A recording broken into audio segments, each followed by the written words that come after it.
사랑하는 성도 여러분, 오늘 우리는 계속해서 다른 말씀이 아니라 예레미야 말씀을 정직하게 이렇게 한 장 한 장 보고 있습니다. 역시 오늘도 어려운 말씀입니다. 저는 이걸 묵상하면서 깨달은 게, 하나님을 믿는 것이 어떨 때는 너무 은혜스럽고 감사한 게 있지만은 때로는 어렵다는 것입니다. 항상 우리는 본능적으로 하나님이 마치 우리 어린아이처럼 사탕도 주고 이렇게 항상 좀 이렇게 부드럽게 좀 해주면 좋겠는데, 그건 어느 때 성장 단계 그렇지만은 그 단계가 딱 지나면은 우리의 인생에 훈련이 필요하듯이 하나님은 오늘 말씀을 보면은 좀 어려운 말씀이 주어지고 있습니다. 성장해서 이제는 굳건히 하나님의 자녀로 나아가는 그 백성들의 모습을 기대하는 것을 보게 됩니다. 그러나 거기에 못 미치죠. 여러 가지 하나님의 책망이 있습니다. 그러나 여러분, 이 책망이 정말로 매정한 부모가 자녀를 책망하는 것이 아니라, 여러분, 이 곳곳에 선지자의 눈물이 있습니다. 이거는 주님의 아버지의 눈물입니다. 여러분, 반드시 선지자를 통해서 그걸 보셔야 됩니다. 아버지의 눈물, 아버지의 사랑, 그 부모님의 뼈를 깎는 그 자녀를 훈련하기 위한, 지금 어떤 면은 해초리를 들어서라도 이 자녀를 바른 길로 인도해야 되는, 근데 그 자녀는 미처 그걸 깨닫지 못하고 몸부림을 칩니다. 제발 저를 간섭하지 마세요. 저에게 자유를 주세요. 저도 좀 마음껏 살기를 원합니다. 당자의 비유의 그 둘째 아들처럼 정말 아버지를 떠나는 것이 자유를 얻는 것처럼 순간적으로 착각을 합니다. 아직 철이 덜 든 거죠. 아버지의 품속에, 아버지의 보호 속에 있는 것이 얼마나 귀중하고 소중하고 생명이고, 정말로 집 떠나면 여러분 강고마술처럼 개고생한다는 것을 모르고 있는 것입니다. 바알이 세상이 마치 막 환영을 합니다. 그 몸부림치는 그 자녀의 모습을 어떨 때는 하나님이 허용을 하십니다. 그 아버지가 재산을 달라는 그 자녀에게 그냥 줍니다. 어제 여러분 잠깐 강사 목사님 얘기 들으셨죠?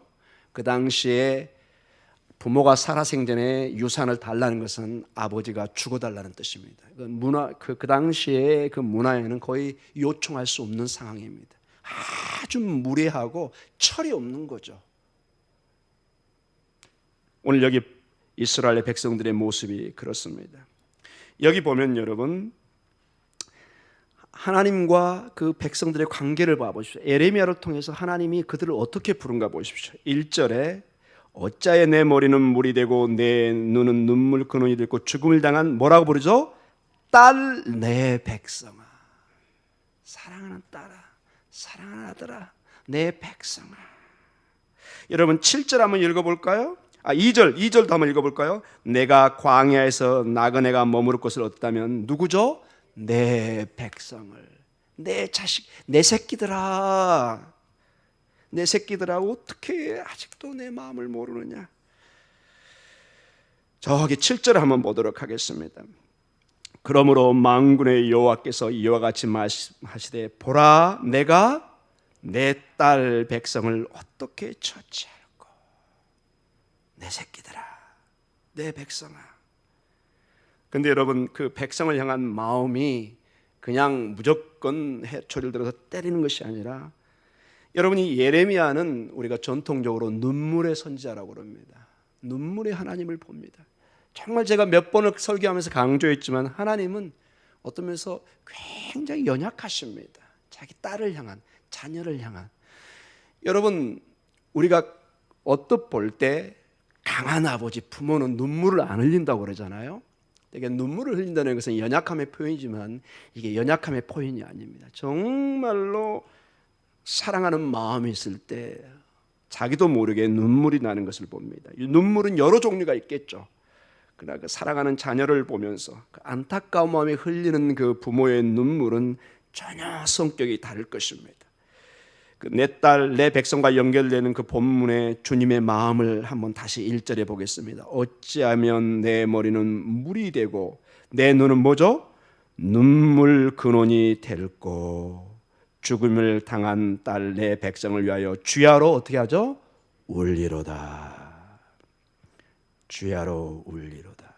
이게 여러분 탕자의 비유의 아버지의 마음이고, 아버지가 그 마음으로 늘 문 밖에서 둘째 아들이 돌아올 것을 기다리고 있는 것입니다. 어쩌면 이렇게 구약과 신약이 그대로 연결되고 있습니다.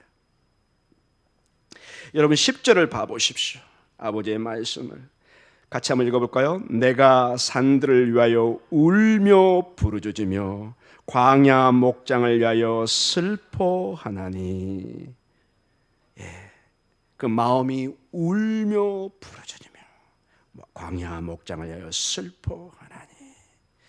사랑하는 성도 여러분, 이 아침에 아버지의 눈물을 보시는 여러분의 깊은 심령과 마음이 있기를 기도합니다. 이번 강사 목사님 통해서 늘 우리가 도전받지만 새롭게 이 도전받는 게 큰 것 중에 하나가, 여러분, 우리가 은혜를 받으면 그 고생하는 엄마의 그 뒷모습을 보면서 이 목사님은 완전히 세상 말로 그렇게 말썽꾼의 아들에서 정신 차린 아들로 변했다는 간증을 직접 여러분 들으셨습니다. 저희도 많은 그런 비슷한 경험이 있을 것입니다. 정말 사춘기 때, 젊었을 때 한때 정신없이 세상과 어울려 살면서 부모의 눈에 눈물을 흘리게 하는 삶을 살지만은 어느 날 그 고생하는, 나를 위해서 기도하는 부모의 뒷모습을 볼 때, 그 피눈물을 볼 때 자녀가 돌아오는 것을 보게 됩니다. 사랑하는 성도 여러분, 오늘 이 말씀을 통해서 우린 여러 가지 얘기를 할 수 있을 것입니다. 그러나 아버지의 눈물을, 우리를 향한 내 딸, 내 자식아, 내 새끼들아, 이 마음을 우리가 본다면 우리는 하나님의 은혜 안에 다시 돌아설 그러한 마음과 심령이 될 줄 믿습니다. 계속해서 여러분 18절에 그들로 빨리 와서 우리를 위하여 애곡하여 우리의 눈에서 눈물이 떨어지게 하며 우리 눈꺼풀에서 물이 쏟아지게 하라. 이제 다시 한번 우리의 심령에 여러분 눈물을 흘릴 때가 됐습니다. 현 나라의 상황이나 여러 가지로 큰 영적 싸움에 있고, 이 시대가 결코 영적으로는 만만한 시대가 아닌 것을 보게 됩니다. 여러분, 북한의 상황이 어려운 걸 우리가 압니다. 그 지하 교회에서 그 몸부림치며 기도하는, 어떤 면에서 그들은 적이 확실하고 신앙의 탄압이 확실하기 때문에 오히려 더 숨어서 기도하고 똘똘 뭉칠 수 있습니다. 힘든 게 뭐냐? 우리에게 자유가 확 주어지면서 네 마음대로 한번 해봐라, 이렇게 주어졌을 때 이때 정신 차리고 세상 말로 등 따숩고, 맞나요? 배부르고 등 따술 때, 이때 간절한 신앙생활하는 건 의외로 어렵다는 것을 여러분도 저도 압니다. 저도 이 말씀을 준비하면서 저한테 한번 적용해 보겠습니다. 여러분, 지금은 교회 제가 이제 온 지 얼마 안 됐고 여러분도 잘 모르고 이제 많이 알게 됐지만은 더 정신 차리고 기도하고 있습니다. 근데 제가 이제 익숙해지고 배부르고 등 따스워지면은 점점 제가 어떻게 될까요? 그렇게 되면 안 되는데 약해지는 거죠. 점점 신앙적인 면에서 소홀히 되고 성도를 향한 기도와 간절함이 사라져가는, 어제 그 목사님 말씀처럼 그때부터 저는 이제 타락의 길로 가는 것입니다. 간절한 마음이, 성도를 향한 눈물의 기도가 없으면은 여지없이 본인이 드러나고 주인 행세를 하려고 하는 그런 못된 본성이 드러나는 것을 보게 됩니다. 우리는 날마다 주님 앞에 눈물의 기도, 겸손의 기도, 나다님의 기도가 필요한 줄 믿습니다. 자, 결론적으로 말씀을 우리 마쳐가겠습니다. 23절과 24절에 예레미야 선지자는 우리에게 당부합니다. 하나님의 당부입니다. 우리 같이 한번 읽어볼까요? 23절부터 24절. 여호와께서 이와 같이 말씀하시되 지혜로운 자는 그의 지혜를 자랑하지 말라. 용사는 그의 용맹을 자랑하지 말라. 그의 부함을 자랑하지 말라. 자랑하는 자는 이것으로 자랑할지니 곧 명철하여 나를 아는 것과 나 여호와는 사랑과 정의와 공의를 땅에 행한 자인 줄 깨닫는 것이라. 나는 이 일을 기뻐하노라. 여호와의 말씀이니라. 아멘. 할 수만 있으면 우리는 하나님이 기뻐하는 일을 찾아서 해야 됩니다. 자녀들이 효도하는 길은 부모를 기쁘게 하는 것입니다. 부모를 기쁘게 하는 것이 효도의 첫 출발입니다. 우리의 삶은 하나님의 영광을 위해 사는 거고 하나님의 기뻐하시는 일을 우리가 고민하고 기도하는 것입니다. 여기 분명히 말씀을 주셨습니다. 막연한 것이 아니라 사랑과 정의와 공의를 땅에 행하는 자인 줄 깨닫는 것이라. 나는 이 일을 기뻐하노라. 우리 안에 사랑이, 정의와 공의가, 즉 억울한 사람이 웃게 만드는 것입니다. 나를 통해서 상대방이 울게 하면 안 됩니다, 여러분. 어떤 유명한 분이 이런 얘기를 했습니다. 착한 인생이, 최소한 사람다운 인생이 뭐냐? 한 가지만 지켜도 굉장히 훌륭한 사람이라고 했습니다. 그게 여러분 뭔지 아십니까? 상대방에게 손해를 끼치지 않는 그것만 해도 어마어마한 사람이 된다는 것입니다. 나를 통해서 상대방의 손해가 안 되게, 이걸 우리가 영적으로 하면은 나를 통해서 상대방이 눈물을 흘리게 하면 안 됩니다. 될 수만 있습니다. 아멘. 여러분 결정하십시오. 여러분 이건 훈련입니다. 우리는 대개 우리의 신앙생활을 저는 연약해서요, 부족해서요, 이거는 어느 정도는 통하지만 계속 그러면 여러분 그건 어른으로서 할 태도가 아닙니다. 우리의 모든 인생은 성숙으로 가야 됩니다.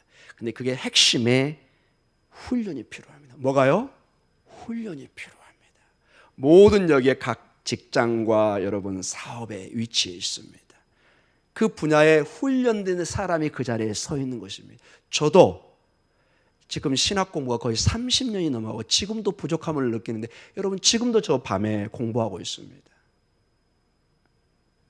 전문가가 되기 위해서는 계속 그 분야를 연구하고 기도하고, 이게 훈련이라는 것입니다. 하루아침에 이루어지지 않습니다. 우리 신앙도 전체적으로 성경을 통해서 보면은 우리의 믿음의 삶을 훈련을 시켜야 됩니다. 기도도, 말씀을 보는 것도, 우리의 그 모든 삶도 훈련이 필요합니다. 특별히 이 아침에 한 가지만 훈련의 중요성을, 필요를 더 한 가지 얘기하고 기도를 마치기를 원합니다.